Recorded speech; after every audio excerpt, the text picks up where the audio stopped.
हाँ जी दोस्तों, क्या हाल है, क्या करने वाले हैं आज सर? आज अपन जनरल लॉज एक्ट का फटाफट रिवीजन करेंगे। ये आपके एग्जाम में कितने मार्क्स का आता है? कितने मार्क्स का आता है ये आपके एग्जाम में? This comes in your exam for approximately 7 marks. तो 7 मार्क का रिवीजन करेंगे। बहुत ही आसान चैप्टर है, कोई भी रॉकेट साइंस नहीं है। फटाफट फटाफट रिवीजन करेंगे। मैक्सिमम 1 घंटा, बहुत ज्यादा तो भी 1 घंटा लगेगा, उससे ज्यादा नहीं लगेगा। क्या तुम लोग हो तैयार? जो लोग, सारे लोग YouTube पे देख रहे हैं, चलो मारो लाइक, मारो मारो। अरे अरे अरे, ऐसे कैसे? हाँ, कम ऑन।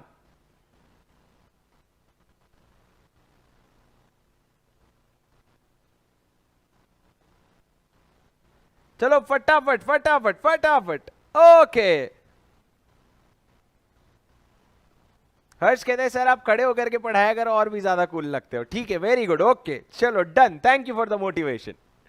ओके गाइस, चलो we will kick start the general clause act. What is this chapter all about sir? General clause act जो है, हमारे इतने सारे दुनिया में जो एक्ट्स हैं, हमारे इंडिया में जो इतने सारे एक्ट्स हैं, उन लोगों, उन एक्ट्स को सपोर्ट करने के लिए एक एक्ट बनाया गया है जिसको हम कहते हैं जनरल क्लॉज एक्ट। इसमें दो तरह की चीजें दी हुई होती है, पहला डेफिनेशंस और दूसरा इंटरप्रिटेशन के रूल्स। पहला डेफिनेशन और दूसरा इंटरप्रिटेशन के रूल्स। अगर दुनिया में कहीं कोई एक्ट है और उसमें कोई डेफिनेशन, कोई वर्ड यूज किया गया है, तो उसका डेफिनेशन सबसे पहले आपको कहां मिलेगा? उसी एक्ट में मिलेगा। कहां मिलेगा? उसी एक्ट में मिलेगा। पर अगर उस एक्ट में आपको नहीं मिल रहा है तो कहां मिलेगा? उस एक्ट ने किसी एक्ट का रेफरेंस दे रखा होगा। जैसे आपका कंपनीज एक्ट जो है वो रेफरेंस देता है सिक्योरिटीज कॉन्ट्रैक्ट रेगुलेशन एक्ट का, सेबी एक्ट का, डिपॉजिटरी एक्ट का, कि अगर कंपनीज एक्ट में कोई वर्ड यूज किया है जिसका डेफिनेशन हमने नहीं बताया तो आप वहां चले जाना। अब तुम वहां गए, तुमको वहां भी नहीं मिला, तो क्या करोगे? तो तुम मुंह उठाकर के जनरल क्लॉज एक्ट के डेफिनेशंस में आ जाना। यहां पे बहुत सारे डेफिनेशंस दिए हुए हैं, पहला। दूसरा, अगर आपको इंटरप्रिटेशन में कोई इश्यूज आ रहे हैं तो इंटरप्रिटेशन के लिए भी ये एक्ट है। इस एक्ट का ऑब्जेक्ट क्या है sir? What is the object of this act? ये देखो यहां लिखा हुआ है,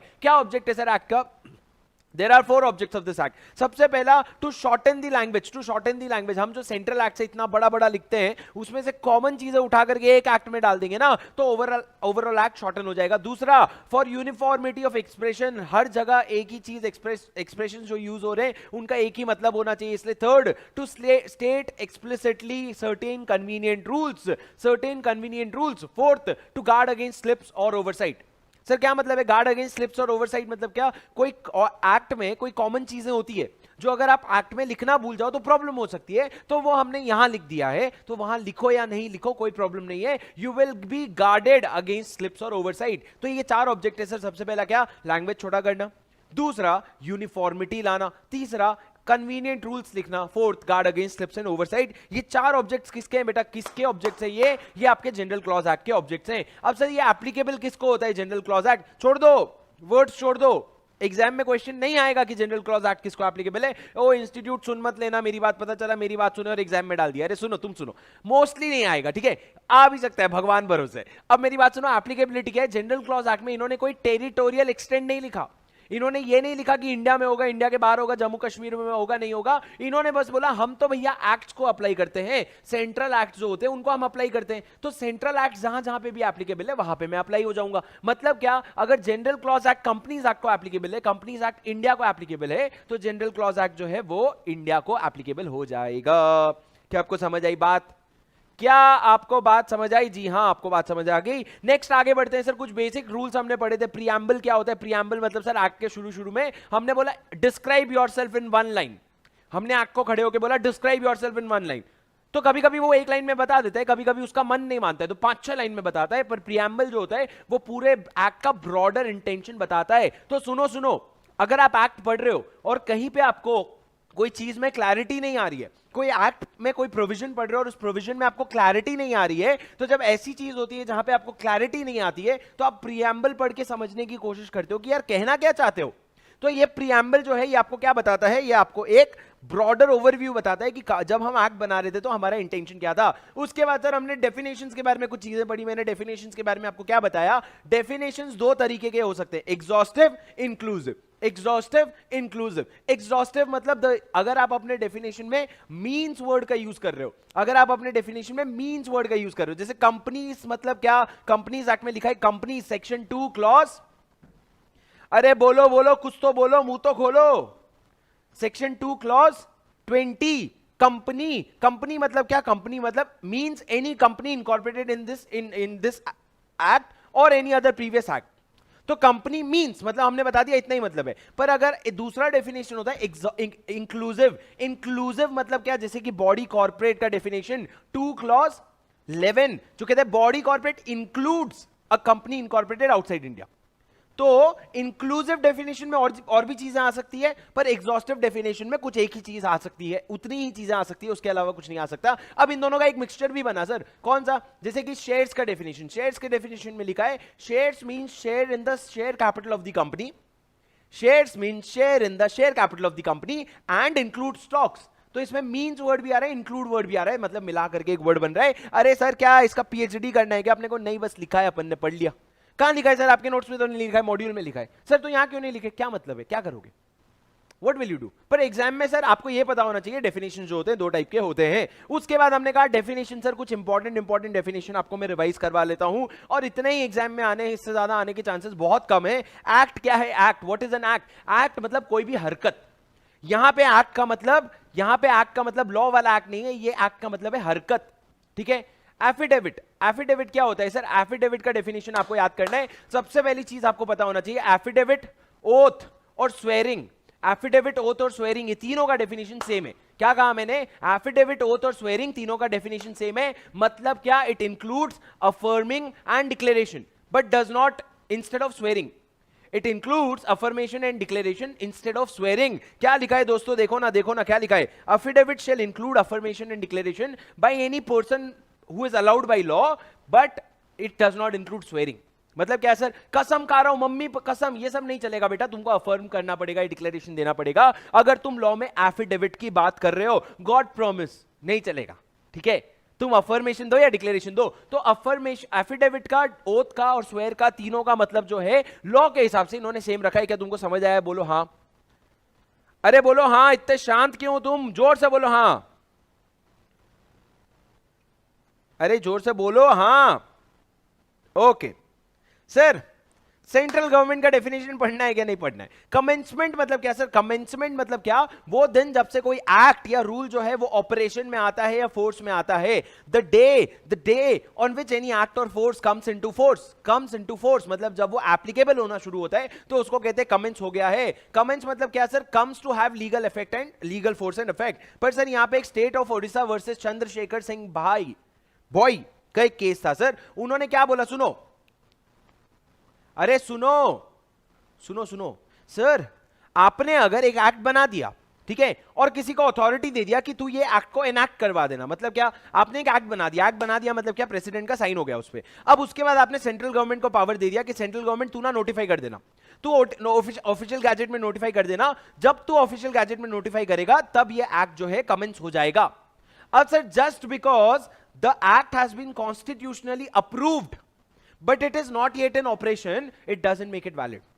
अभी आप उसको कमेंट्स नहीं बोल सकते। क्यों? क्योंकि एक्ट बन गया है, चलो प्रेसिडेंट ने अप्रूवल दे दिया, वेरी गुड, पर आप उसको फिर भी आप उसको कमेंट्स नहीं बोल सकते क्योंकि उसको अभी तक ऑपरेशन में नहीं लाया गया है। ऐसे बहुत सारे एक्ट्स होते हैं सर, बहुत सारे एक्ट्स होते हैं जो बन करके तैयार हैं लेकिन उनको कमेंसमेंट में अभी तक नहीं लाया गया है या इन द प्रोसेस है। तो यहां पर ये केस लॉ में यही डिसाइड हुआ था कि तुम उसको ये नहीं बोल सकते कि कॉन्स्टिट्यूशनली अप्रूव हो गया है ना तो एक्ट कमेंस हो गया। नहीं भैया, it is not yet in operation. क्या आपको समझ आई सर बात? Did you understand? Next definition, document, very important, you have to by heart 4 things when it comes to documents. सबसे पहला 4 वर्ड आपको याद करना है सर। मैटर आपने किसी सब्सटेंस पे लिखा, क्यों लिखा? आपका इंटेंशन था कुछ, क्या इंटेंशन था आपका? रिकॉर्ड करने का। मैटर, सब्सटेंस, इंटेंशन, रिकॉर्ड, ये 4 वर्ड याद करो, डॉक्यूमेंट का डेफिनेशन याद हो जाएगा। Any matter, what is a document? Any matter which is written whether expressed or described upon any substance. कहां लिखा आपने? किसी सब्सटेंस में लिखा। कैसे लिखा सब्सटेंस में? बाय यूज ऑफ लेटर्स और figures. By use of letters और figures. Why did you do? Which is intended to be used for recording such matter is a document. मतलब क्या सर? अगर आपने कोई भी चीज लिखी या डिस्क्राइब की, क्यों? क्योंकि आप उसको रिकॉर्ड करके रखना चाहते हो फ्यूचर के लिए, तो उसको हम क्या कहते हैं? डॉक्यूमेंट कहते हैं। सर ये आपके डॉक्यूमेंट का डेफिनेशन है, प्लीज याद कर लो मेरे साथ। Any matter which is written with an intent, any matter which is written upon any substance either by use of letter or figure which is intended to be used for recording the matters therein is a document. Sir इसमें example में अगर आप देखोगे तो books, files, painting, even computer files are all documents. However, it does not include Indian currency note. Indian currency note जो है इसमें नहीं आता है. ओके सर, अच्छा एक बात तो मैंने बताई नहीं, आप लोगों को ये नोट्स कहां से मिलेंगे? आप लोगों को ये नोट्स कहां से मिलेंगे? आपको नीचे टेलीग्राम का डिस्क्रिप्शन मिल जाएगा, वहां पे आपको ये नोट्स मिल जाएंगे, वहां पे आपको ये नोट्स मिल जाएंगे, समरी नोट्स मिल जाएगा. अब मेरी बात सुनो सुनो सुनो सुनो सुनो sir. Enactment enactment enactment enactment मतलब क्या होता है सर? कोई भी एक्ट को एनैक्टमेंट कहते हैं. कोई भी एक्ट या रेगुलेशन को shall include a regulation and it will include an act. मतलब सर कोई भी एक्ट हो, कोई भी रेगुलेशन हो, उसको हम एनैक्टमेंट कहते हैं. फाइनेंशियल ईयर का डेफिनेशन इंपॉर्टेंट है सर. फाइनेंशियल ईयर क्या है? मैं आप लोगों को जो चीजें इंपॉर्टेंट मार्क करा रहा हूं दोस्तों, प्लीज उसको इंपॉर्टेंट मार्क कर लेना. उसमें थोड़ा ज्यादा फोकस देना एग्जाम के पहले, जैसे कि डॉक्यूमेंट का डेफिनेशन इंपॉर्टेंट है. अब से इंपॉर्टेंट चीजें और शुरू होगी. फाइनेंशियल ईयर, फाइनेंशियल ईयर क्या होता है sir? Financial year means a year commencing from the first day of April. First day of April. वाह वाह वाह वाह. कंपनीज एक्ट पढ़ने के बाद यही तो जानने की हमको जरूरत थी. फाइनेंशियल ईयर मतलब क्या? A financial year means a year commencing from the first day of the April. तो ईयर मतलब क्या होता है सर? ईयर मतलब क्या? ईयर को आप ब्रिटिश कैलेंडर के हिसाब से रेकन करोगे. ब्रिटिश कैलेंडर के हिसाब से रेकन करोगे मतलब 1 जनवरी से शुरू होगा, 31 दिसंबर को खत्म होगा. तो ब्रिटिश कैलेंडर के हिसाब से ईयर मतलब क्या? जनवरी टू दिसंबर. और फाइनेंशियल ईयर मतलब क्या? फाइनेंशियल ईयर मतलब एक ईयर जो फर्स्ट डे ऑफ अप्रैल से शुरू होता है. अब सर नेक्स्ट इंपॉर्टेंट डेफिनेशन है आपका गुड फेथ. गुड फेथ का डेफिनेशन हद से ज्यादा इंपॉर्टेंट है. हद से ज्यादा इंपॉर्टेंट है सर. याद करो मेरे साथ डेफिनेशन क्या है गुड फेथ का. याद करो मेरे साथ डेफिनेशन क्या है गुड फेथ का. गुड फेथ क्या होता है सर? जनरल क्लॉज एक्ट के हिसाब से अगर बोलूं तो गुड फेथ मतलब anything which you have done honestly, whether it is done negligently or not, doesn't matter. अगर आपने ऑनेस्टली कोई काम किया है ना तो वो कह रहा है गुड फेथ है भाई. अगर आपने ऑनेस्टली कोई काम किया है तो वो कह रहा है गुड फेथ है. वाह वाह वाह वाह वाह वाह. तुमने नेग्लिजेंट होकर के काम किया लेकिन ऑनेस्टली काम किया तो गुड फेथ है. वाह. अगर तुमने कार खरीदने गए, ठीक है, तुम क्रेटा कार खरीदने गए और कार खरीदते वक्त तुमने देखा कि कार का जो मालिक है उसके पास गन है, उसके पास गन है, तो तुमको शक हुआ कुछ तो गड़बड़े दिया. तो तुमको थोड़ा तो पूछना चाहिए ना, गुंडा है, चोरी करके लाया है, कार किसका है, तुमको सही पेपर्स नहीं दे रहे और तुमने बोला अरे मेरे को तो पता ही नहीं था, मैंने तो पैसे दिए पूरे, मैंने कार खरीद लिया, नेग्लिजेंट था तो क्या हुआ, गुड फेथ में तो काम किया. तो जनरल क्लॉज एक्ट कहते हैं हाँ हाँ हाँ हाँ चोमू चलेगा, आजा आजा चलेगा, कोई बात नहीं. पर ये जनरल क्लॉज एक्ट कहता है. पर अगर आप सिविल लॉ देखोगे, सिविल लॉ मतलब क्या? जैसे कोड ऑफ सिविल प्रोसीजर हो गया, तो सिविल लॉ अगर देखोगे वहां पे जो गुड फेथ का डेफिनेशन है ना, मेरी बात सुनना, वहां पे जो गुड फेथ का डेफिनेशन है ना, मेरी बात सुनो सुनो सुनो, वहां पे जो गुड फेथ का डेफिनेशन है वहां पे नेग्लिजेंट हो गए तो नहीं चलेगा. ऑनेस्टी तो अच्छी बात है ही, पर आपको साथ में डिलिजेंट भी होना पड़ेगा. अगर आप नेग्लिजेंटली कोई हरकत कर रहे हो तो उसको कभी भी गुड फेथ में नहीं कहा जा सकता. It can never be said that you have done an act in good faith. तो सर सुनो, कभी भी जब आप लॉ में गुड फेथ का डेफिनेशन खोजते हो ना तो यूजुअली आप सिविल लॉ में जाते हो. कहां जाते हो? यूजुअली आप सिविल लॉ में जाते हो, जनरल क्लॉज एक्ट में नहीं आते हो. पर जनरल क्लॉज एक्ट में कौन आता है सर गुड फेथ का डेफिनेशन ढूंढने? अपना आईसीएआई. अपना आईसीएआई आता है, बोलता है इधर आ, नेग्लिजेंटली काम किया पर ऑनेस्टली काम किया, गुड फेथ है क्या? तो आप बोलोगे नहीं नहीं, अरे नेग्लिजेंटली काम किया तो कैसे गुड फेथ हो गया? नहीं भैया, यहां पे नेग्लिजेंटली भी काम किया ना तो गुड फेथ हो जाता है जनरल क्लॉज एक्ट में. तो सर ये सारे पॉइंटर्स मेरे साथ प्लीज एक बार याद कर लो, बहुत आसान है और बहुत इंपॉर्टेंट है. कम से कम 5 से 7 बार ये क्वेश्चन आ चुका है गुड फेथ का. करें याद? हाँ सर. क्या है सबसे पहले गुड फेथ का डेफिनेशन? ये पढ़ो. A thing shall be deemed to be in good faith where it is in fact done honestly whether it is done negligently or not. ठीक है, ये डेफिनेशन हो गया. अब सर एक चीज गुड फेथ में किया है कि नहीं किया है, that is a question of fact. It is a question of fact and depends on circumstance to circumstance. Circumstance बदलेगा, आंसर बदलेगा. It is a question of fact, case to case basis. अब सर सुनो, good faith का definition अलग अलग act में अलग अलग डिफाइन किया गया है. The definition of good faith does not apply to that enactment which contain special definition. मतलब अगर कोई एक्ट है, कंपनीज एक्ट है, अगर उसने गुड फेथ का खुद का डेफिनेशन लिख के रखा है तो उसको ऑब्वियसली एक्ट का डेफिनेशन एप्लीकेबल नहीं होगा. पता है रे बाबा, इतना तो पता है अपने को. उसके बाद द डेफिनेशन में be allowed applied only if nothing repugnant in subject or context. छोड़ दो. अब सर सबसे इंपॉर्टेंट केस लॉ आया, माउंग आउंग पू वर्सेस माउंग सी माउंग. बोलो एक बार, बोलो जुबा केसरी, अपने मुंह से बोलो एक बार, माउंग आउंग पू वर्सेस माउंग सी माउंग. सर केस लॉ याद करने के, देखो मैं इस पूरे चैप्टर में आपको सिर्फ 2 केस लॉ याद कराऊंगा, उसके बाद उसके अलावा कुछ भी नहीं याद करवाऊंगा. लिखा है मैंने, पर याद 2 ही करवाऊंगा, 2 ही याद करता, खुद 2 ही याद करवाऊंगा आपको. माउंग आउंग पू वर्सेस माउंग सी माउंग. क्या है सर ये केस लॉ? ये केस लॉ सिंपल ये बोलता है, इंडियन कॉन्ट्रैक्ट एक्ट तुमने पढ़ा था, उधर गुड फेथ वर्ड इतनी बार यूज हुआ था, तो वो गुड फेथ का डेफिनेशन किधर है? उधर तो नहीं है, तो तुम किधर जाकर के डेफिनेशन देखोगे? उसके लिए तुम जनरल क्लॉज एक्ट में नहीं आओगे बाबा, तुम जाओगे सिविल लॉ के हिसाब से। सिविल लॉ में जो गुड फेथ का डेफिनेशन है, ये सेकंड लाइन पढ़ो, the definition of good faith as is generally understood in the civil law and which may be taken as a practical guide in understanding the expression in ICA. मतलब जो civil law में जो definition है उसको तुम अपना practical guide समझो, उसको तुम समझो मेन डेफिनेशन है, और उसको तुम यूज करोगे उसको तुम यूज करोगे अंडरस्टैंडिंग के लिए। तो सर अगर आपने विदाउट ड्यू केयर और अटेंशन अगर कोई काम किया है ना, मतलब अपना ऑर्डिनरी प्रूडेंस, अपना नॉर्मल दिमाग के अलावा कोई काम किया है ना, तो उसको गुड फेथ में मान ही नहीं सकते। अगर एक किसी बंदे ने ऑनेस्टली परचेज किया लेकिन केयरलेसली परचेज किया, तो उसको गुड टाइटल नहीं मिलेगा, क्योंकि उसने गुड फेथ में खरीदा ही नहीं है। आपने सेल्स ऑफ गुड्स एक्ट पढ़ा है बचपन में कभी? तो बचपन का प्यार मेरा, sir sales of goods act good title. अगर आप गुड फेथ में खरीद रहे हो, पर आप अगर केयरलेसली खरीद रहे हो, तो आपको गुड टाइटल नहीं मिलेगा बेटा। क्यों? Why? Because for good faith you usually use the definition of civil law as a practical guide. और वो सिविल लॉ में जो डेफिनेशन है वो कहता है कि अगर एक पर्सन विदाउट ड्यू केयर या अटेंशन के, बिना ड्यू केयर या अटेंशन के, या अगर वो ऑर्डिनरी प्रूडेंस लगाए बिना अगर वो खरीद लेता है किसी गुड्स को, तो उसको गुड फेथ में कहा ही नहीं जा सकता। सर डिड यू अंडरस्टैंड और डिड यू नॉट अंडरस्टैंड? बोलो, डिड यू अंडरस्टैंड और डिड यू नॉट अंडरस्टैंड? हाँ सर, इतना तो अपन ने क्लास में भी मेहनत नहीं की थी।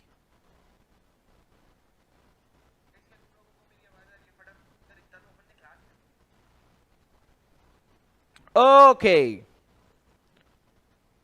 चलो आगे बढ़ते हैं सर। सर गवर्नमेंट के डेफिनेशन में दो तरह के गवर्नमेंट आते हैं, central government, state government.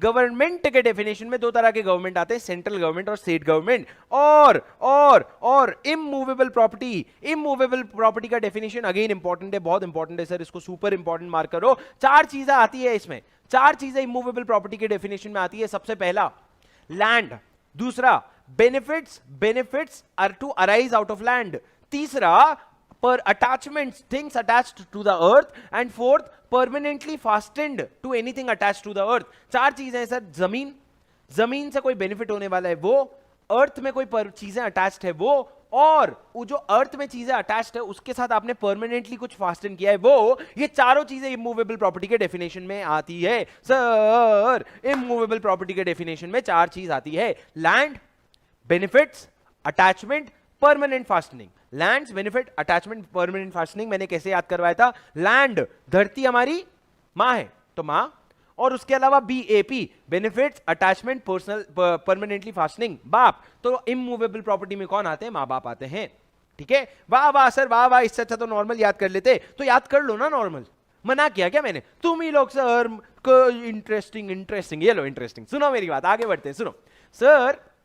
Immovable property का डेफिनेशन लॉजिकली तो समझ आ गया, वेरी गुड, पर अभी लॉजिक की ऐसी तैसी करते हैं। कुछ केस लॉज हुए थे जहां पे कुछ डिसीजंस हुए थे। क्या ट्री जो जमीन में ट्री होता है, क्या वो इमूवेबल प्रॉपर्टी है? हाँ सर, काट के ले जाएंगे ना उसको तो मूवेबल हो गया। नहीं, वो इमूवेबल है because it is something which is attached to the earth, वो धरती के सॉइल से जुड़ा हुआ है। तो ऑन द सेम कॉन्टेक्स्ट, ये कहां पे डिसाइड हुआ था सर? वैसे ये डिसाइड हुआ था Shantabai versus state of Bombay.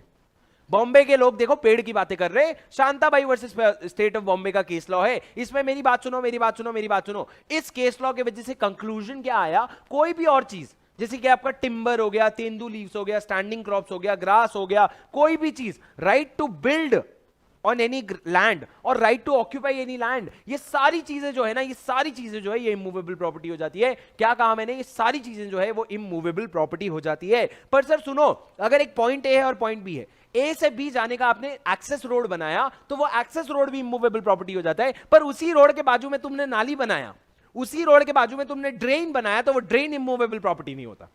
क्यों?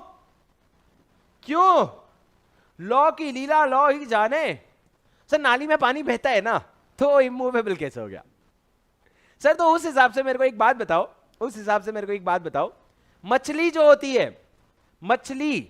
होती है क्या वो मूवेबल प्रॉपर्टी होती है कि इमूवेबल प्रॉपर्टी होती है?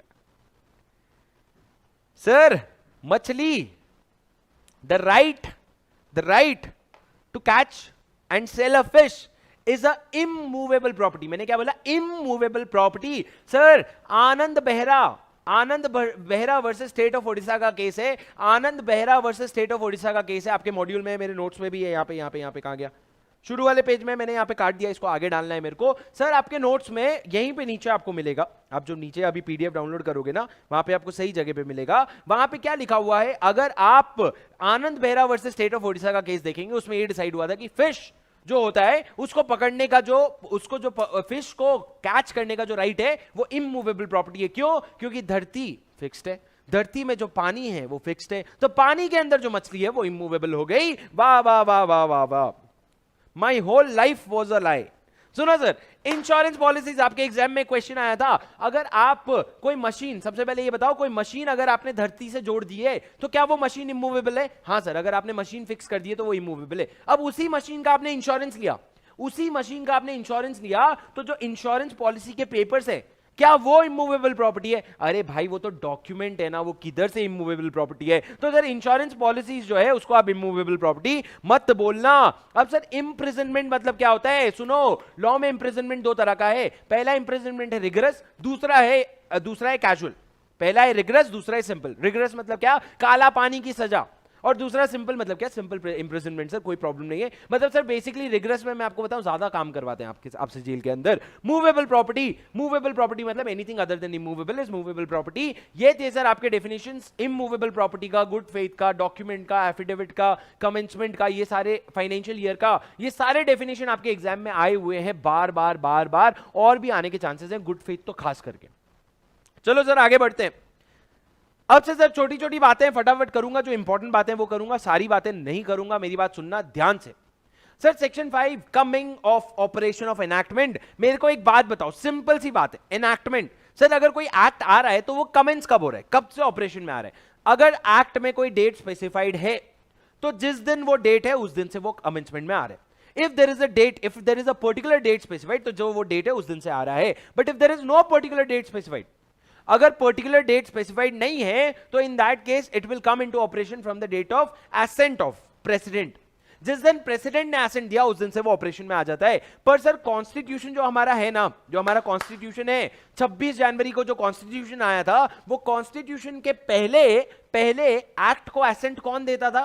गवर्नर जनरल देता था। उस समय प्रेसिडेंट नहीं हुआ करते, उस समय गवर्नर जनरल दिया करते थे। तो गवर्नर जनरल का जिस दिन एसेंट मिला या प्रेसिडेंट का जिस दिन एसेंट मिला उस दिन से एक्ट को कमेंस माना जाएगा, अगर कोई डेट स्पेसिफाइड नहीं है तो।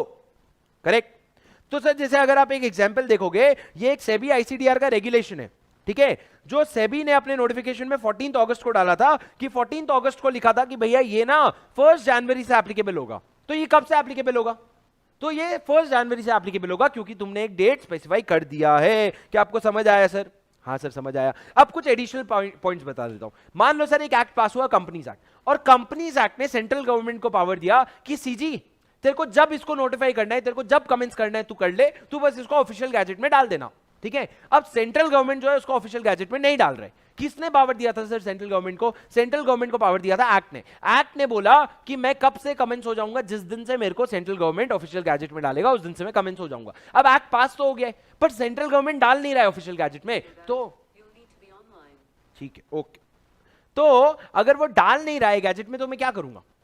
अगर वो डाल नहीं रहा है गैजेट में तो क्या करूंगा? क्या कोर्ट ऑर्डर पास कर सकता है कि ए सीजी इसको कल के कल डाल? नहीं सर, अगर सेंट्रल गवर्नमेंट के पास पावर है ना, तो court can not issue a mandamus. Mandamus मतलब क्या? आप ऑर्डर नहीं इशू कर सकते कि ए सेंट्रल गवर्नमेंट तू इतने दिन के अंदर डाल। सेंट्रल गवर्नमेंट को पावर है, उसकी जब मर्जी है वो डालेगा। पर हां, अगर एक्ट के पास होने के बीच में और ऑफिशियल गैजेट में डालने के बीच में बहुत गैप हो गया है, क्या कहा मैंने? अगर एक्ट के पास होने के और सेंट्रल गवर्नमेंट के ऑर्डर पास करने के बीच में बहुत गैप हो गया है, तो एक रिट पिटीशन फाइल करके कोर्ट पूछ सकता है कि भाई क्या हो गया, क्यों लेट हो रहा है, जरा बता दो क्यों लेट हो रहा है, रुके नहीं रुके, घर जाएं, क्या है बता दो तुम हमको। बस इतना पूछ सकते हो आप, उसके अलावा कुछ नहीं कर सकते। सर रूल्स का इफेक्टिव डेट क्या होगा?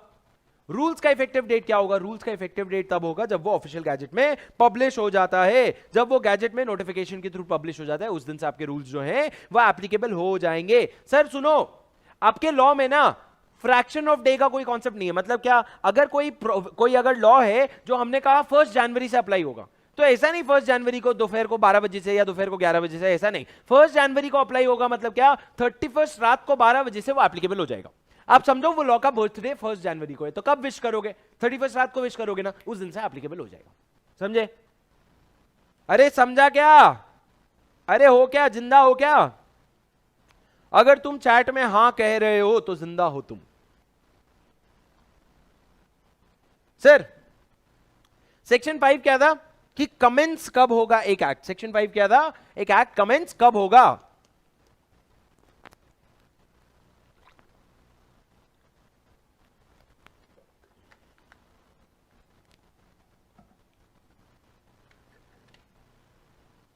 समझे? समझा कि नहीं समझा? ओके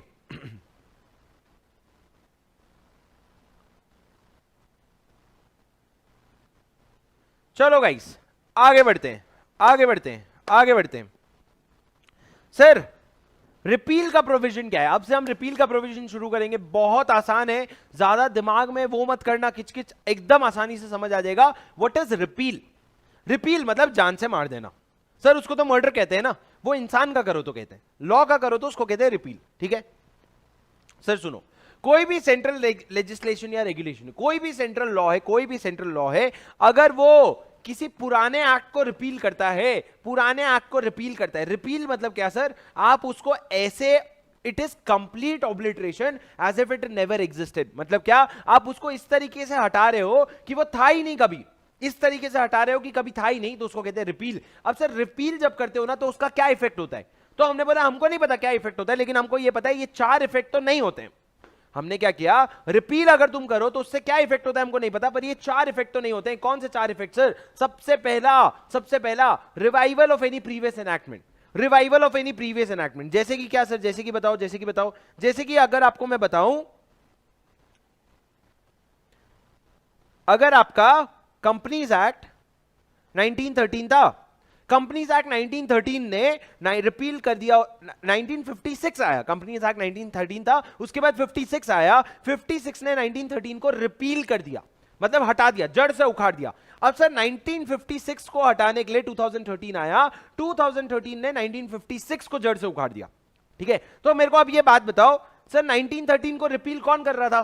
उसको रिपील कर रहा था 1956, पर अब आपने 1956 को ही रिपील कर दिया, अब आपने 1956 को ही रिपील कर दिया। सर 1913 को मार कौन रहा था? 56, पर 56 को ही मार दिया, तो अब 1913 वापस जिंदा हो गया क्या? नहीं भाई, क्या ऐसा थोड़ी, यहां पे क्या मजाक चल रहा है क्या? यहां पे नहीं सर, रिवाइव नहीं होगा। पहला, अगर आप कोई एक्ट को रिपील कर रहे हो, it will not lead to revival of any previous enactment. उसके अलावा सेकंड, थर्ड और फोर्थ पॉइंट जो है, it will not affect somethings. पहला, it will not affect your RPOL, your rights, privileges, obligations और लाइबिलिटीज। अगर कोई पहले के एनैक्टमेंट में आपके राइट्स, ऑब्लिगेशंस, प्रिविलेजेस और लाइबिलिटीज थे, वो अफेक्ट नहीं होंगे। दूसरा, कोई आपका पेनल्टी, पनिशमेंट या फोरफीचर अफेक्ट नहीं होगा। क्या अफेक्ट नहीं होगा? मैंने कहा पेनल्टी, पनिशमेंट या फोरफीचर अफेक्ट नहीं होगा। तीसरा, आपका लिटिगेशन या इंक्वायरीज जो है वो अफेक्ट नहीं होंगे। मतलब सर आपको 4 पॉइंट याद करने हैं। पहला पॉइंट ये है कि it will not revive any previous enactment. उसके अलावा 3 पॉइंट ये है, ये तीनों चीजें अफेक्ट नहीं होगी। क्या तीनों चीजें सर? सबसे पहला, आपके राइट्स, प्रिविलेजेस, ऑब्लिगेशंस और लाइबिलिटीज जो आपको प्रीवियस एनैक्टमेंट से मिले थे, वो नहीं अफेक्ट होंगे। दूसरा, कोई भी पेनल्टी, पनिशमेंट या फोरफीचर की बात करिए, वो अफेक्ट नहीं होंगे। तीसरा, लिटिगेशन जो होते हैं, इंक्वायरीज जो होते हैं, ये सारी चीजें भी अफेक्ट नहीं होंगे। क्यों अफेक्ट नहीं होंगे सर? क्योंकि ये सारी चीजें कंटिन्यू होना बहुत जरूरी है। तो किसी एक्ट को रिपील कर देने से ये सारी चीजें अफेक्ट नहीं होती। सर जैसे कि एग्जांपल दो, जैसे कि अगर मैं आपको राइट्स का एग्जांपल दूं, अगर आपने कंपनीज एक्ट 1956 रिपील कर दिया, तो उसमें जो सेक्शन 25 कंपनीज हुआ करते थे, सेक्शन 25 कंपनीज कौन से सर? वही जो आज हमारे कंपनीज एक्ट 2013 में सेक्शन 8 कंपनीज है, वो वहां पे सेक्शन 25 कंपनीज हुआ करते थे। तो सर 1956 में जो सेक्शन 25 कंपनीज थे, क्या वो हट जाएंगे? क्या वो हट जाएंगे? नहीं सर, वो वैसे के वैसे रहेंगे, वो उनको सेम राइट्स मिलेंगे, सेम प्रिविलेजेस मिलेंगे, कोई टेंशन नहीं है। पेनल्टी की बात करें सर, अगर आपने किसी को फ्रॉड की पेनल्टी लगाई थी, आपने उसको जेल में भर दिया था, आपने उसको फाइन लगा दिया था, उसने पैसे भर दिए 50,000 रुपए। अब जब आपका 1956 रिपील हो गया, तो क्या आके पैसे वापस मांगेगा कि भाई वापस करो मेरे पैसे? तुम्हारा तो एक्ट ही चला गया। नहीं सर, आपको पेनल्टी लग जाएगी, अब कंटिन्यू होगा। लिटिगेशन की बात करते हैं, लिटिगेशन जितने भी हैं, आपके जितने भी केसेस चल रहे हैं, वो पुराने एक्ट के हिसाब से कंटिन्यू होंगे, उसमें कोई चीजें चेंज नहीं होगी। अब सर जब हम रिपील की बात करते हैं ना, आपको मैं दो प्रोविजन बता देना चाहता हूं कि ये जो रिपील का प्रोविजन है ना, हम सिर्फ एक्ट और रेगुलेशन के लिए लगा रहे हैं, रूल्स के लिए ये प्रोविजन नहीं एप्लीकेबल होंगे, सिर्फ एक्ट और रेगुलेशन के लिए हम ये प्रोविजन लगा रहे हैं। रिपील का प्रोविजन जो है वो रूल्स के लिए एप्लीकेबल नहीं है। अरे जोर से बोलो हाँ, ओके। अब सर एक केस, इंपॉर्टेंट केस लो जो मैं आपको याद करवाना चाहता हूं, नवरंगपुरा गम धर्मदा मिल्कत जी ट्रस्ट वर्सेस राम तुझी राम अजी। क्या सर? नवरंगपुरा गम धर्मदा मिल्कत जी ट्रस्ट। सर याद होता है कर लो, नहीं होता है तो जान दो। क्यों सर? क्योंकि एग्जाम में एक बार आया, एक बार लिखना पड़ा है, कोई प्रॉब्लम नहीं है। वो एग्जाम में भी नहीं था, वो एमटीपी में था, अब एग्जाम का भरोसा नहीं है, पर अगर याद होता है तो याद कर लो। नवरंगपुरा गम धर्मदा मिल्कत जी ट्रस्ट राम तुझी राम अजी, राम तुझी राम अजी। ठीक है, सुनो सर, ओके। ये केस लॉ में क्या डिसाइड हुआ था सर? ये केस लॉ में डिसाइड हुआ था कि रिपील और डिलीशन में फर्क है। ये केस लॉ में क्या डिसाइड हुआ था कि रिपील और डिलीशन में फर्क है। क्या फर्क है सर? रिपील मतलब क्या? रिपील मतलब you are basically complete obliteration of the act as if it never existed. ऐसे हटा रहे हो जिसे कभी एग्जिस्टेंस में ही नहीं था। पर अगर आप डिलीशन की बात करो तो deletion basically, what does deletion mean? सुनना मेरी बात। डिलीशन मतलब आप उसको किसी एक डेट से एप्लीकेबल करवाना बंद कर दे रहे हो। You are stop making it not applicable from a particular date, but it always existed. ऐसा नहीं कि आप उसको जड़ से उखाड़ रहे हो। आप बोल रहे हो आज से ये डेट ये प्रोविजन एप्लीकेबल नहीं होगा, आप इसको डिलीट कर रहे हो, पर इसका मतलब ये नहीं कि एग्जिस्ट ही नहीं करता था। It is not complete wiping out, but on the contrary repeal मतलब क्या? Complete wiping out as if it never existed, that is complete obliteration of the act as if it never existed. Sir ये जो keywords है ना, ये बहुत important है।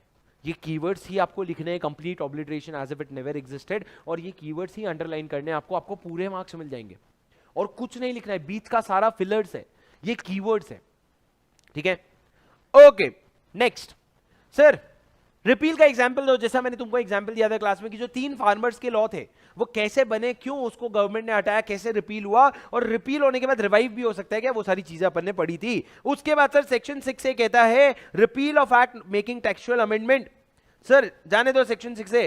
Section 7 very easy, revival. क्या कहते हैं रिवाइवल मतलब क्या? रिवाइवल मतलब क्या? आप क्या एक्ट को रिवाइव कर सकते हो? बिल्कुल रिवाइव कर सकते हो, लेकिन एक ही शर्त है, बस आप अपना पर्पस बता देना। Please state the purpose why you are reviving it. Please state the purpose clearly, why are you reviving that particular act.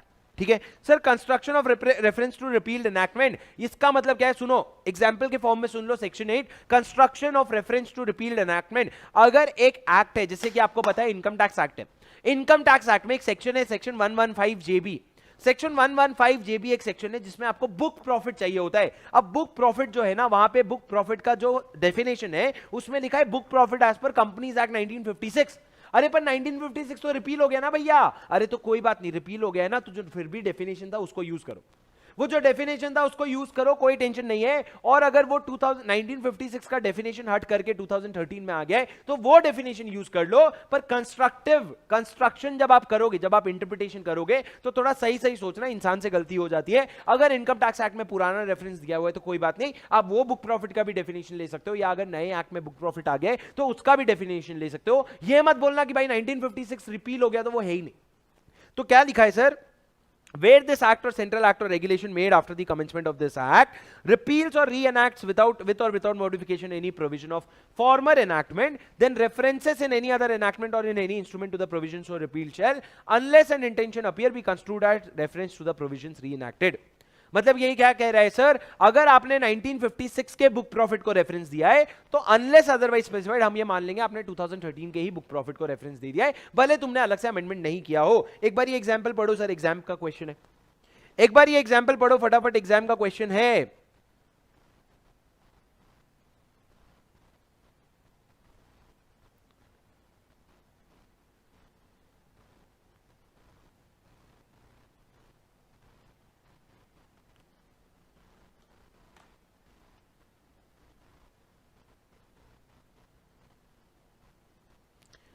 Okay sir, अभी commencement and termination of time देख लेते हैं, बहुत इंपॉर्टेंट है। सुनो सुनो सुनो सुनो सर, अगर कभी आपको टाइमलाइन कैलकुलेट करना है ना, तो अगर फ्रॉम वर्ड यूज किया है तो वो जो स्पेसिफिक डेट है उसको छोड़ देना, और अगर टू वर्ड यूज किया है तो वो स्पेसिफिक डेट को इंक्लूड कर लेना। क्या मतलब सर? जब भी आप कोई टाइम कैलकुलेट कर रहे हो तो जो शुरू वाला दिन है एकदम स्टार्ट वाला उसको इग्नोर कर देना, और जो लास्ट वाला दिन है उसको इंक्लूड कर लेना, तो आपका सफिशिएंट कंप्लायंस हो जाएगा लॉ का। क्या मतलब सर? जैसे मैंने आपको क्लास में एग्जांपल दिया था, अगर अगर एक कंपनी 30th सितंबर को डिविडेंड डिक्लेयर करती है, अगर एक कंपनी 30 सितंबर को डिविडेंड डिक्लेयर करती है तो डिविडेंड 30 डेज के अंदर पे करना होता है। तो डेट कब से शुरू होगा? वो 30 डेज शुरू होगा 1 अक्टूबर से। मतलब 30 सितंबर को इंक्लूड मत करना, 1 अक्टूबर से आप 30 डेज गिनोगे, 30 अक्टूबर तक आप जो इस पीरियड में डिविडेंड डिस्ट्रीब्यूट कर सकते हो। अब आपको पता है अगर इस पीरियड में डिविडेंड नहीं डिस्ट्रीब्यूट किया तो आपको पैसे 7 दिन के अंदर अनपेड डिविडेंड अकाउंट में ट्रांसफर करने होते हैं। तो सर जब आपके 7 दिन कब से शुरू होंगे? ये आपका लास्ट डेट था तो इसको छोड़ दो, 31 अक्टूबर से आप गिनना शुरू करोगे और 31 अक्टूबर से 6 नवंबर आपका लास्ट डेट होगा। इतने समय के अंदर आपको क्या करना पड़ेगा? You will have to transfer this to unpaid dividend account. 6 नवंबर के लास्ट तक, डे एंड तक आप ट्रांसफर कर सकते हो। नहीं किया तो फिर ब्रीच हो जाएगा। मतलब क्या सर? जो पहला वाला दिन है, जो पहला वाला दिन, जैसे कि यहां पे पहला वाला दिन क्या है 30 सितंबर, उसको इग्नोर कर देना और जो लास्ट वाला दिन है 2 वाला डेट उसको इंक्लूड कर लेना। क्या आपको मेरी बात समझ आई? हाँ सर आपको मेरी बात समझ आई। Computation of time, computation of time, very important provision, मेरी बात सुनना। if there is a timeline within which a document has to be submitted in a court or office, अगर आपको कोई भी legislation या regulation के हिसाब से कोई भी एक्ट करना है किसी कोर्ट या ऑफिस में जाकर के किसी दिन के अंदर, और जो लास्ट डेट था या जिस दिन आप गए उस दिन अगर वो कोर्ट या ऑफिस बंद था, सर जैसे कि आपको अपील फाइल करना होता है, आपको अपील फाइल करना होता है मान लो 45 डेज के अंदर। अब आपने एकदम लास्ट डेट तक आलस किया, 45th डे पे आप अपील फाइल करने गए और उस दिन कोर्ट बंद निकला, या आपको कोई डॉक्यूमेंट जमा करना था किसी ऑफिस में और वो ऑफिस लास्ट डे पे गए और वो ऑफिस बंद निकला, तो क्या आपका ब्रीच हो जाएगा? नहीं सर, अगर वो ऑफिस बंद निकला ना तो उसके बाद जब भी वो कोर्ट या ऑफिस खुलता है उस दिन अगर वो काम तुम कर दोगे तो ये मान लिया जाएगा तुमने लास्ट डेट पे कर दिया है। नहीं समझे सर? सर अगर आपको कोई कोर्ट में जाके अपील फाइल करनी थी, लास्ट डेट था 31 अक्टूबर, 31 अक्टूबर लास्ट डेट था, आप 31 अक्टूबर को कोर्ट में गए, कोर्ट था बंद, तो आप उसके बाद जब भी कोर्ट खुलेगा ना, जब भी कोर्ट खुलेगा उस दिन जाकर के अगर जमा कर दोगे अपील तो ये मान लिया जाएगा आपने 31 अक्टूबर को ही अपील फाइल किया है। पर सर यहां पे एक चीज ध्यान रखना, यहां पे पब्लिक हॉलिडे, नेशनल हॉलिडे ऐसा कुछ नहीं लिखा है। अगर कोर्ट मन मर्जी बंद है, कोर्ट कोविड के वजह से बंद है, कोर्ट ऐसे ही बंद है, तो वो बंद है तो बंद है, अगला जब भी खुलेगा तब तुम फाइल कर देना, काम हो जाएगा। अगर कोर्ट मान लो सर 10 दिन के लिए बंद है तो 10 दिन बाद फाइल कर देना। Saturday, Sunday, public holiday, national holiday, इन सबसे कोई फर्क नहीं पड़ता। अगर बंद है तो जब चालू होएगा फाइल कर देना, ये मान लिया जाएगा लास्ट डेट पे फाइलिंग हो गई है। तो क्या लिखा है sir? Where any act is directed to be done in any court और office on a certain day and it is closed on that day, then it will be considered as done if it is done on the next day afterwards on which the court is or office is open। जब भी उसके बाद court या office खुलेगा उस दिन अगर कर लिया तो इसको कर लिया है, मान लिया जाएगा। अब सर मेजरमेंट ऑफ डिस्टेंस, अगर एक पॉइंट ए से पॉइंट बी जा रहे हो तो डिस्टेंस जो है वो मेजर करोगे स्ट्रेट लाइन में ऑन अ हॉरिजॉन्टल प्लेन। मतलब क्या, वो स्कूल में आप करते थे ना जियोग्राफी में, ऐसा धागा लेकर के, वैसा on a straight line on a horizontal plane आप डिस्टेंस कैलकुलेट करोगे। आप उसको पानी से, फ्लाइट से, रोड से रास्ता नहीं नापोगे, मतलब बेसिकली एरियल डिस्टेंस हो गया एक तरह से। ठीक है, देख रहे हो पीएचडी कर रहे हैं हम लॉ में, देख रहे हो तुम एलएलबी की डिग्री मिलेगी इसके साथ। Sir duty to be taken pro rata in any enactment, ओ हो ये लॉ पढ़ के लगा ओहो अच्छा हुआ बता दिया, हमें तो पता ही नहीं था, अच्छा हुआ बता दिया, हमें तो पता ही नहीं था। ये तो वही बात हो गई कि सर अगर आपने एक दुकान में गए और आपने देखा 1 किलो चावल 100 रुपया, तो आपने बोला भैया 2 किलो कितने में लगाओगे? अरे 200 में लगाएगा ना, तुमको डिस्काउंट मांगना है तो अलग से मांगो, पर वो 200 में लगाएगा ना, 1 किलो का 100 तो 2 किलो का 200। तो लॉ यहां पे क्या लिखता है? सेक्शन 12 लिखता है कि आप कोई भी चीज अगर आपको दिया हुआ है मेजरमेंट या कोई कस्टम ड्यूटी या एक्साइज ड्यूटी लेविएबल दिया गया है तो उसको प्रोपोर्शनेटली करना, उसको प्रोपोर्शनेटली कैलकुलेट करना। जैसे कि सर इन्होंने एग्जांपल दे रखा था, अगर शेयर होल्डर्स को डिविडेंड डिक्लेयर हुआ, कितने डिविडेंड डिक्लेयर हुए सर? 200 रुपए का डिविडेंड डिक्लेयर हुआ सारे शेयर होल्डर को, तो वो 200 रुपए का डिविडेंड कैसे डिस्ट्रीब्यूट करोगे आप? तो अरे शेयर होल्डिंग के रेशियो में डिस्ट्रीब्यूट करोगे, किसी का 50% शेयर होल्डिंग है, किसी का 25%, किसी का 15%, किसी का 10%, तो उसी रेशियो में वो डिविडेंड को जो है वो डिक्लेयर कर दोगे। ओहो, मैथ्स में रेशियो कम पढ़ा था हमने फाउंडेशन में, इन्होंने बोला यहां भी पढ़ा देते हैं थोड़ा सा। सुनो sir next section 13 very important, gender, he include she. जहां पे हम मैस्कुलिन जेंडर यूज कर रहे हैं तो भैया हमको माफ कर देना, वहां पे हमारा मतलब ये है कि फीमेल्स भी उसमें इंक्लूड होंगे, टेंशन मत लो। तो ही विल इंक्लूड शी, और singular can mean plural and vice versa, plural में सिंगुलर भी आ सकता है। वाह वाह वाह वाह। पर सर इसके कुछ एक्सेप्शंस है, ही विल इंक्लूड शी, पर अगर लॉ ने क्लियरली ही लिखा है, if law didn't want to include she then he will not include she. He will include she unless law wanted he to include he and not she. Sir आप confuse कर रहे हो, सुनो sir अगर law में लिखा है कि आप ही वर्ड यूज किया तो ही मतलब शी इंक्लूड हो जाएगा, पर अगर लॉ ने क्लियरली कहीं पे मेल डिसेंडेंट लिखा है, मेल डिसेंडेंट लिखा है, सर जायदाद जो है वो मेल डिसेंडेंट को मिलेगी, अगर ऐसा लॉ में लिखा है तो मेल डिसेंडेंट का मतलब फीमेल डिसेंडेंट नहीं आएगी, उसमें सर मेल डिसेंडेंट ही आएगा। क्यों स्पेसिफिकली लिखा है? जैसे गाय ने अगर लॉ ने स्पेसिफिकली लिखा है द वर्ड बुलक, बैल, तो उस केस में गाय को, काउ को मत इंक्लूड करना। क्यों? क्योंकि क्लियरली बुलक लिखा है, राइट? तो इस तरह की चीजें हैं सर। अब सर आपने कहा सिंगुलर इंक्लूड्स प्लूरल, ठीक है, तो अगर मैंने कहा कि you will check the profit of previous financial year, तो क्या फाइनेंशियल ईयर तो सिंगुलर है, तो क्या मैं उसको प्लूरल मार के अगले 3-4 साल का फाइनेंशियल, पिछले 3-4 साल का फाइनेंशियल ईयर चेक कर लूं? नहीं सर, आप क्लियरली यहां पे फाइनेंशियल ईयर के केस में singular will not include plural. तो थोड़ा दिमाग लगा के इंटरप्रिटेशन करना, पर जहां तुमको समझ आए। जैसे कि सर एग्जाम में क्वेश्चन आता है, एक ही क्वेश्चन आता है सर, एक सेक्शन 203 है जो आप सीए फाइनल में पढ़ते हो, वो 203 में लिखा है आप होल्डिंग कंपनी के अलावा कहीं भी और होल टाइम की मैनेजरियल पर्सन नहीं बन सकते एक्सेप्ट फॉर योर सब्सिडरी।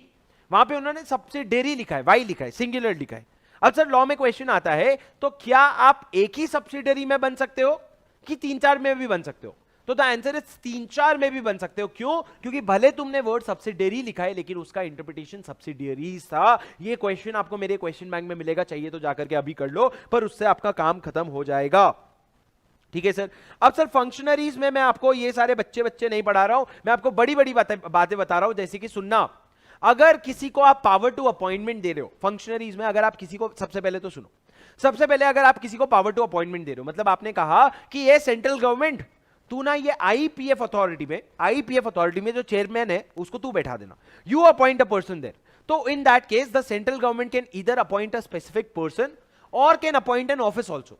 या तो वो किसी, उसने बोला मिस्टर आनंद आप जाके बैठ जाओ, ये पर्सन हो गया, या फिर उसने कहा कि जो सेक्रेटरी एमसीए है ना वो वहां पे बैठेगा, मतलब सेक्रेटरी एमसीए की कुर्सी में जो भी बैठा है वो यहां पे बैठेगा। इसको कहते हैं सर एक्स ऑफिशियो, इसको कहते हैं एक्स ऑफिशियो मेंबर। मतलब ये जो चेयरमैन है ये एक्स ऑफिशियो मेंबर है। एक्स ऑफिशियो मेंबर क्या, तुम किसी और ऑफिस में बैठे हो इसलिए तुमको ये ऑफिस में बैठने मिल रहा है, जैसे ही तुम्हारी वो ऑफिस खाली होगी ये ऑफिस भी तुम्हारी खाली हो जाएगी, ठीक है सर?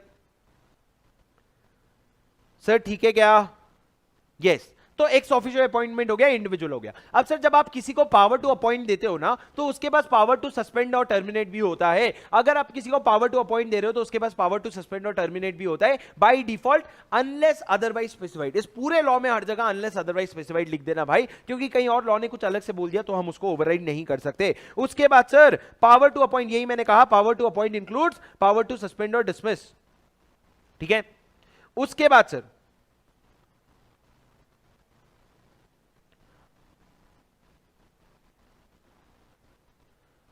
ओके सर, उसके बाद आ जाओ सेक्शन 20 पे। सेक्शन 20 में एक सिंपल सा कॉन्सेप्ट है। मेरे को एक बात बताओ, अगर कंपनीज एक्ट ने बोला था, कंपनीज एक्ट ने पावर दिया था सेंट्रल गवर्नमेंट को रूल बनाने का, सेंट्रल गवर्नमेंट ने रूल बनाया, रूल में उन्होंने एक वर्ड यूज किया बॉडी कॉर्पोरेट। अब वो बॉडी कॉर्पोरेट जो वर्ड यूज किया उसका डेफिनेशन उन्होंने रूल्स में लिखा नहीं, तो बॉडी कॉर्पोरेट का डेफिनेशन कहां ढूंढने जाओगे तुम? जनरल क्लॉज एक्ट में क्या? अगर सेंट्रल गवर्नमेंट को कंपनीज एक्ट ने पावर दिया कि सेंट्रल गवर्नमेंट तू रूल्स बना ले, रूल्स में उन्होंने वर्ड यूज किया बॉडी कॉर्पोरेट, बॉडी कॉर्पोरेट को उन्होंने डिफाइन नहीं किया, तो उस बॉडी कॉर्पोरेट का डेफिनेशन ढूंढने कहां जाओगे? अरे वो रूल तो एक्ट का बच्चा है ना, तो एक्ट में लिखा हुआ है ना डेफिनेशन, तो तुम एक्ट में जाके पढ़ोगे ना, तो ऑब्वियसली आप कंपनीज एक्ट में जाओगे, वो लिखा है इन्होंने।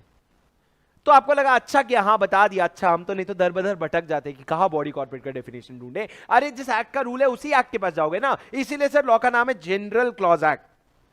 अब सर आप अगर किसी को पावर दे रहे हो to issue notification schemes orders, आप अगर किसी सेंट्रल गवर्नमेंट को पावर दे रहे हो टू इशू स्कीम्स नोटिफिकेशन और ऑर्डर, तो उसको जब इशू करने का पावर दे रहे हो ना, तो अमेंड करने का, वेरी करने का, रिसाइंड करने का, सारी चीजें करने का पावर आ जाता है। क्या काम है ना, अगर आप किसी अथॉरिटी को पावर दे रहे हो टू इशू, तो उसके पास power to vary, power to amend, power to rescind, सारी चीजें आ जाती है। वाह वाह वाह वाह वाहियात।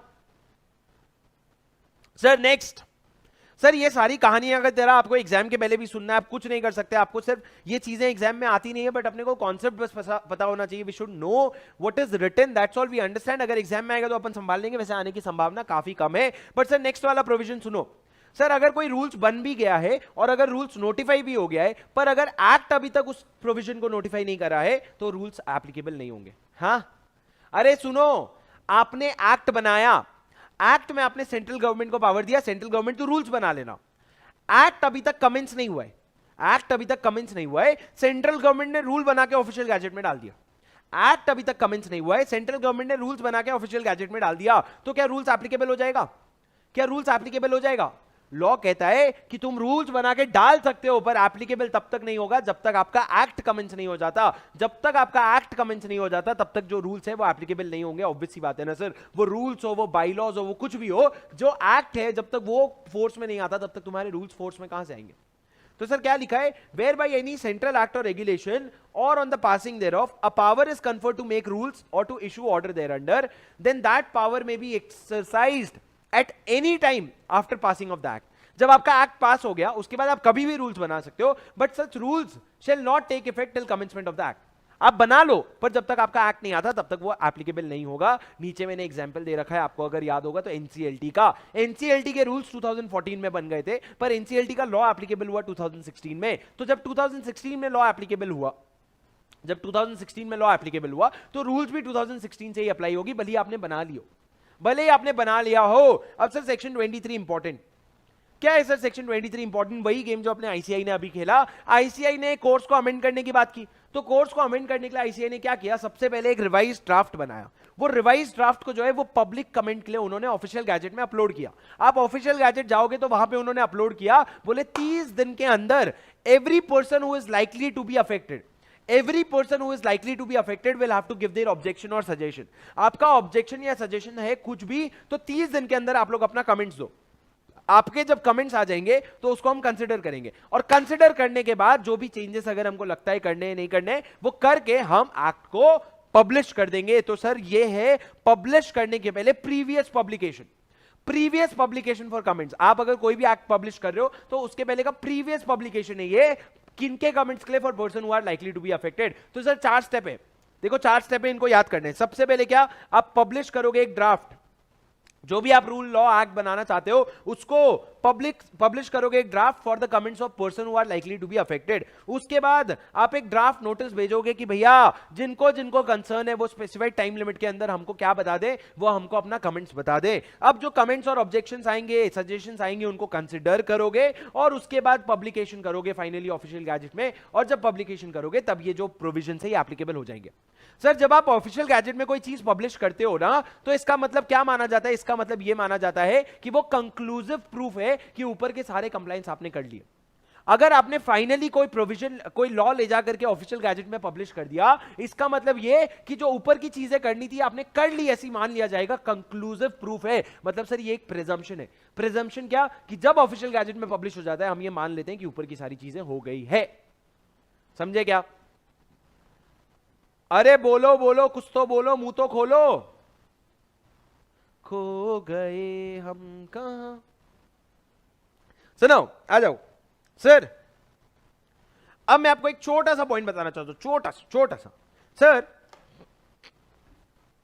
अगर आईसीएआई ने पब्लिकेशन डाला था ऑफिशियल गैजेट में हमारे कमेंट्स के लिए, हमारे कमेंट्स के बाद वो जब चेंजेस कर रहे हैं तो चेंजेस करने के बाद क्या उनको वापस पब्लिश करना जरूरी है, कि चेंजेस करने के बाद वो खुद से डाल सकते हैं? चेंजेस करने के बाद वो फाइनल पब्लिश कर दें कि उनको वापस से पब्लिक कमेंट के लिए डालना पड़ेगा? तो सर जब उन्होंने चेंजेस कर लिए ना, जब उन्होंने चेंजेस कर लिए तो डिपेंड करता है कितने चेंजेस किए।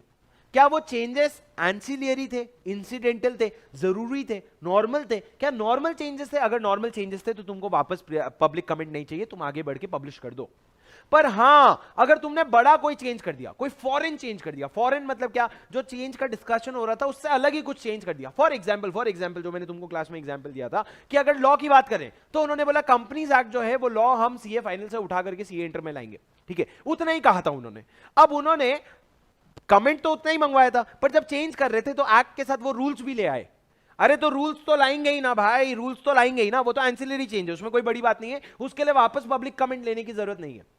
पर हां अगर तुमने बोला था डायरेक्ट टैक्स जो है उसमें कोई चेंज नहीं होगा और अचानक से बैठे बैठे बोल रहे हो डायरेक्ट टैक्स को हम ओपन बुक करेंगे, तो भाई ये बहुत बड़ा चेंज है, तो तुमको पब्लिक कमेंट्स के लिए ओपन करना पड़ेगा। तो सर यही वाला पैराग्राफ है यहां पे कि अगर आप जो थोड़े मोड़े, अगर आप सुटेबल चेंजेस कर रहे हो तो उसके लिए आपको वापस से पब्लिश नहीं करना पड़ेगा पब्लिक कमेंट्स के लिए, बट अदरवाइज करना पड़ेगा। Sir next, continuation of order issued under enactment repealed और रिपील्ड एंड री एनैक्टेड। सर बहुत सिंपल है, बहुत सिंपल है। सर अगर आपका एक एक्ट रिपील हुआ और उसके बदले में दूसरा एक्ट रीएनैक्ट हुआ, मतलब कंपनीज एक्ट 1956 रिपील हुआ और कंपनीज एक्ट 2013 बना, तो इन दैट केस अगर दोनों के बीच में बहुत ज्यादा सिग्निफिकेंट चेंजेस नहीं है ना, दोनों के बीच में बहुत ज्यादा चेंजेस नहीं है ना, तो बिना इंटरप्शन के चीजें कंटिन्यू होगी। मतलब एक एक्ट को रिपील करना और दूसरे एक्ट को इनैक्ट करना विल न्यूट्रलाइज देमसेल्व्स। मैं क्या करूं, ये देखो ना, ये देखो इन्होंने फिजिक्स भी जोड़ दिया, इसमें केमिस्ट्री भी जोड़ दिया। बोले एक एक्ट को रिपील करना और दूसरा एक्ट को रीएनैक्ट करना विल न्यूट्रलाइज देमसेल्व्स। ऐसा माना जाएगा कि वही एक्ट कंटिन्यू हो रहा है बट फ्रेश फॉर्म में। कब माना जाएगा? अगर आपके टर्म्स जो है ना वो लगभग सब्सटैंशियली सेम है, पर अगर आपके टर्म्स क्या होता है, पर अगर आपके टर्म्स जो हैं वो अगर चेंज हो गए हैं, आपके टर्म्स जो हैं वो अगर चेंज हो गए, तो उस केस में क्या होगा? उस केस में समवॉट डिफरेंट टर्म्स अगर हैं, तो जहां जहां पे डिफरेंसेस है ना, वहां पे ये माना जाएगा पुराना वाला एक्ट रिपील हो गया है और नया वाला एक्ट एग्जिस्टेंस में आ गया है। पुराना वाला एक्ट रिपील हो गया है और नया वाला एक्ट एग्जिस्टेंस में आ गया। सर इससे ज्यादा अब घुसने का मतलब नहीं है रिवीजन में। सर माइंस एक्ट 1923 था पहले, उसके बाद माइंस एक्ट 1952 आया, तो जो रूल्स माइंस एक्ट 1923 में बना था उसको ये माना जाएगा कि वो 1952 के लिए भी एप्लीकेबल है। जो रूल्स 1923 के लिए बना था वही rules same rules are applicable for 1952 also, ऐसा माना जाएगा। Okay sir.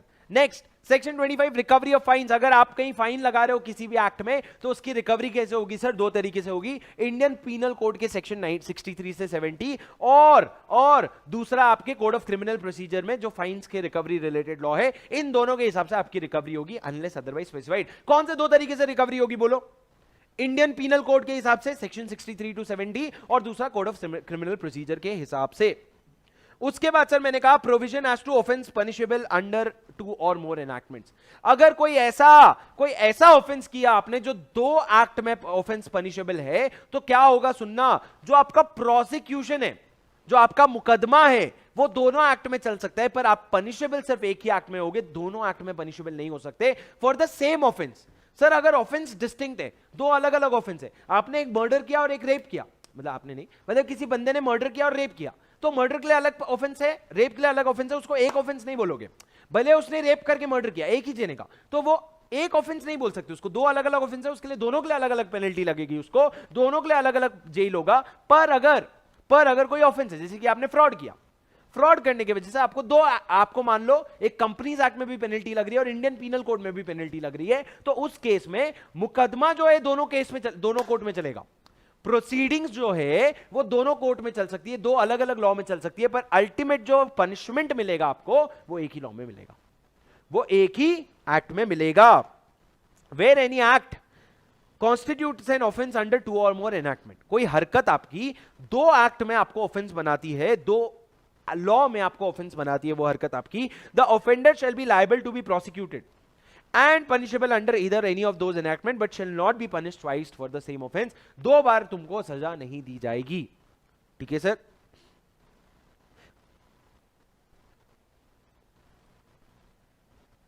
Last sir meaning of service by post. अगर कहीं भी लॉ में आपको लिखा है कि आपको पोस्ट से सर्विस करना है, तो when will be the service by post be deemed to be effected? कब आपने पोस्ट से सर्विस कर दिया ये मान लिया जाएगा? अगर 4 चीजें होती है। पहला, अगर आप उसको प्रॉपर्ली एड्रेस करते हैं, दूसरा प्री पे करते हैं, तीसरा पोस्ट करते हैं रजिस्टर्ड पोस्ट से। पहला आपने एड्रेस किया, दूसरा प्री पे किया, तीसरा पोस्ट किया रजिस्टर्ड पोस्ट से, एंड उसके बाद एक लेटर भेजा, और वो उसके बाद नहीं, actually a letter containing the document to have been effected at the time at which the letter would be delivered in the ordinary course of post. तो सर वो जो लेटर है, आपने उसको एड्रेस डाला, प्रीपे किया, पोस्ट किया, और वो डिलीवर हो गया, तो ये मान लिया जाएगा इफेक्ट हो गया। वाह वाह वाह वाह वाह sir.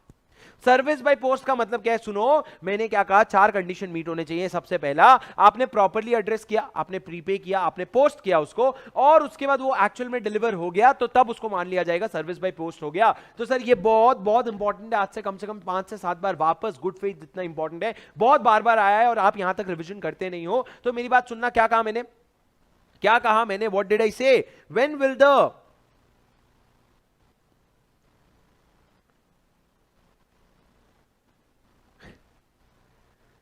When will the post be said to be effected? When will the service by post be said to be effected? When you are prepaying and you are posting it by registered post and it is actually delivered in the ordinary course of post. Okay but sir अगर law में कहीं लिखा है registered post acknowledgement due से भेजना है, registered post acknowledgement due मतलब क्या, पोस्ट से जाएगा पर उसके आगे एक और स्टेप आएगा कि जब डिलीवर हो जाएगा ना तो सामने वाला एक डॉक्यूमेंट साइन करेगा और वो डॉक्यूमेंट मेरे पास आएगा विच इज अ कंफर्मेशन कि हाँ भैया डिलीवर हो गया. तो अगर रजिस्टर्ड पोस्ट एक्नॉलेजमेंट ड्यू से भेजने के लिए लिखा गया है अगर लॉ में, और अगर आप रजिस्टर्ड पोस्ट से भेज रहे हो तो क्या वो कंप्लायंस माना जाएगा? नहीं सर, आरपी से बड़ा है आरपीएडी, आरपी से ज्यादा स्ट्रिक्ट है आरपीएडी, आरपी से ज्यादा स्ट्रिक्ट है, रजिस्टर्ड पोस्ट से ज्यादा स्ट्रिक्ट है. मतलब अगर रजिस्टर्ड पोस्ट के 100 रुपए लगते हैं तो रजिस्टर्ड पोस्ट एक्नॉलेजमेंट ड्यू के शायद 150 रुपए लगेंगे. तो अगर इस तरह की चीजें हैं तो आप रजिस्टर्ड पोस्ट एक्नॉलेजमेंट ड्यू से भेजना है तो उसी से भेजो. पोस्ट से अगर भेजोगे तो उसको टेनेबल नहीं माना जाएगा. सर अगर आपने सर्विस बाय पोस्ट किया और सामने वाले ने उसमें लिख दिया आई डोंट एक्सेप्ट दिस और वापस भिजवा दिया तो क्या डिलीवरी माना जाएगा? अरे भाई उसने उसमें एंडोर्स कर दिया ना, इसका मतलब डिलीवर हो गया. उसने एक्सेप्ट नहीं किया, कोई ऑफर नहीं दे रहा हूं जो एक्सेप्ट करना है, मेरे को कोई टर्मिनेशन नोटिस देना था, मैंने अगर पोस्ट से भिजवाया तो उसके हाथ में जब चला गया ना वो डिलीवर हो गया मान लिया जाएगा. भले वो उसमें आई डोंट एक्सेप्ट कोई भी चीज एंडोर्स करके दे रहा है उससे फर्क नहीं पड़ता है. It doesn't matter at all. Endorsement in fact is a proof कि डिलीवर हो गया. उसने अगर उसमें एंडोर्स कर दिया ना मैंने नहीं लिया, मैं नहीं एक्सेप्ट करूंगा, तो वो डिलीवरी का प्रूफ हो गया. ठीक है, तो that is how service by post gets affected और उसके आगे के सेक्शंस रेलेवेंट नहीं है. And that's a very very comprehensive revision in 55 minutes of the whole chapter. I hope you enjoyed this thoroughly. We could have gotten into more details, but this is after all a revision video. I hope you enjoyed it thoroughly. I hope you learnt a lot. And I hope you will give this video a like.